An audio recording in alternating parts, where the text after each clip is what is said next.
ফজরের 2 রাকাত সুন্নত এ পুরো দুনিয়া আর দুনিয়াতে যা কিছু আছে সব কিছুর চাইতে উত্তম। তাহলে যে 2 রাকাত সুন্নত পৃথিবীর চাইতে উত্তম, ওই 2 রাকাতের সুন্নতের পরে যে 2 রাকাত ফরজ রয়েছে, এই ফরজের আল্লাহু আকবার কি দিয়ে মিটাবা? এই ফরজের সামি আল্লাহু লিমান হামিদা কি দিয়ে মিটাবা? কত টাকার মালিক হয়েছে তুমি নামাজের কাফারা দিবা? যেখানে সুন্নত 2 রাকাতের মূল্য পুরো পৃথিবীর সমস্ত সম্পদ বিক্রি করে যদি একটা স্বর্ণ কিনা হয়, ওই স্বর্ণকে যদি এক পাল্লা রাখা হয়, আর ফজরের 2 রাকাত সুন্নতকে যদি এক পাল্লা রাখা হয়, ফজরের 2 রাকাত সুন্নত ভারী।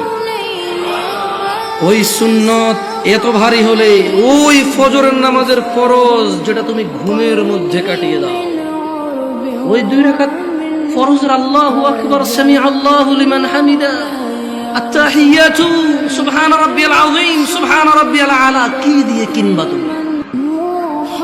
কি কয় টাকার মালিক হয়েছে যে 2 রাকাত সুন্নতি পুরো পৃথিবীর চাইতে উত্তম?